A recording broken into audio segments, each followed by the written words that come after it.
Hello and welcome back once again to After the Credits. Today we're talking about Thor Ragnarok. So what did I think of Thor Ragnarok? Honestly, out of all three of the Thor films, it's probably my least favorite Thor film, which originally that would have went to the first one. And I think that might just be that I'm getting burned out on the first line of Avengers. It was nice to see Hulk again, but they didn't really do anything with him. And yeah, I think it's just kind of burnout. I'm kind of glad they're finally starting to introduce new characters into the Marvel Universe, like Doctor Strange, and going into Black Panther now, and eventually another Ant-Man movie. We just need some fresh blood, because seeing the same set of like 6 characters, 7 characters, however many there were in the Avengers, over and over and over again every year is just kind of getting redundant, and it does cause burnout. So in this installment of Thor, basically Thor has been out doing whatever for a while. He comes back to Asgard to find that Heimdall is in exile because he's been labeled a traitor for some reason. He goes to confront his father only to find that his father's not there, and that Loki, who he thought was dead,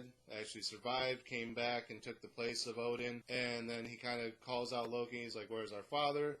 They go to find him and bring him back to Asgard, only to find out he's at the end of his life because he's been away from Asgard too long. The magic that made him eternal is kind of burning out, and he ends up dying. So now Thor would technically be the rightful ruler of Asgard, but prior to that, Odin tells him about his sister, Odin's firstborn, which, if I remember right, in the comics, she was the daughter of Loki, not the daughter of Odin. But from the movie's point of view, she's the first daughter of Odin, firstborn of Odin, above Thor, named Hela, who is the goddess of the dead and ruler of the underworld and blah, blah, blah, blah, blah. And basically, now that Odin's gone, she's free to return from the underworld and comes back to Midgard, or Earth, where Loki and Thor are finding Odin, who happens to die, and they're having a battle, and Loki calls for them to open the Bifrost to bring them back, and Thor tries to stop him because he knows once the Bifrost is open, Hela's just going to come with them. So Hela gets into the Bifrost as well, and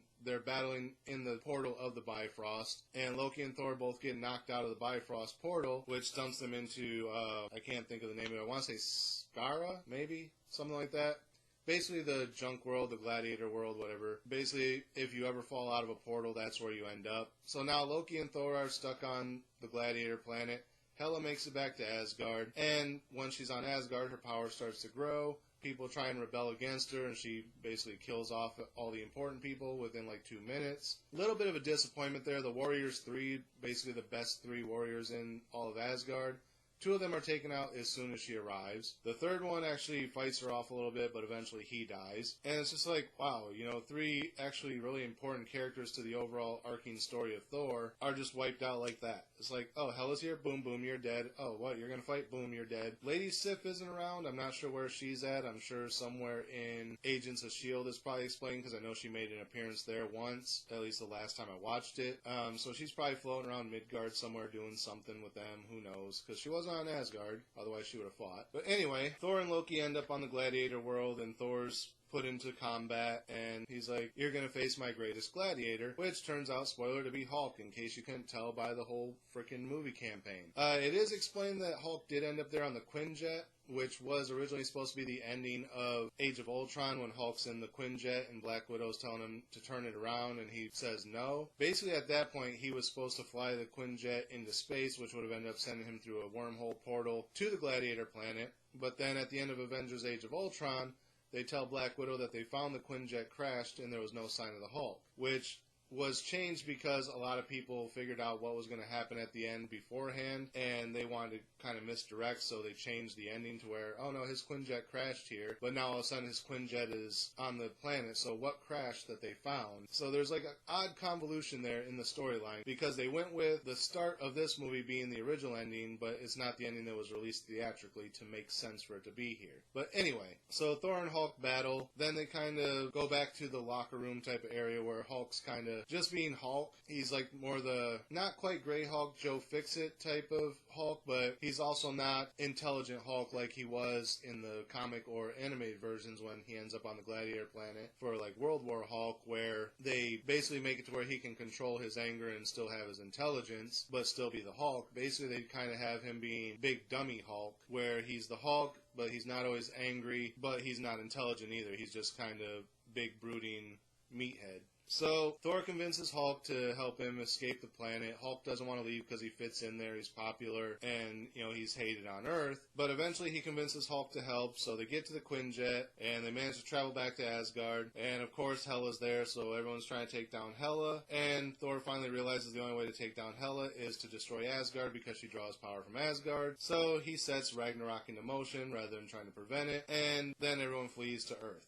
So basically, that's the rundown of the movie. Like I said, it's more or less your standard cookie-cutter Marvel Universe movie at this point. It was somewhat enjoyable. I think they hammed up the comedy a bit too much. And the reason I say that is Thor was basically already being the comedic relief in his own movie. And it works when you have Thor and Loki going back and forth with each other in kind of that Thor's the big dummy who's somewhat intelligent, but doesn't grasp things the way Loki does, so Loki tries to say something intelligent, and Thor kind of makes a quip back that's both stupid and intelligent at the same time to where it comes off being funny, and their banter back and forth works. But when you already have Thor being the comic relief of his own movie, then you throw in the Hulk, who's the big dummy trying to be comic relief sidekick to Thor, you have two comic relief sidekicks and no lead person, really. So, like I said, they're trying to ham up the comedy a lot more than it needs to be, and I think as much as a lot of people seem to have liked it, I think it kind of hurt the movie from being a little bit more of the serious tone that the Marvel Universe is known for. But overall, it's the next film in the series, so if you're keeping up with the Marvel Universe,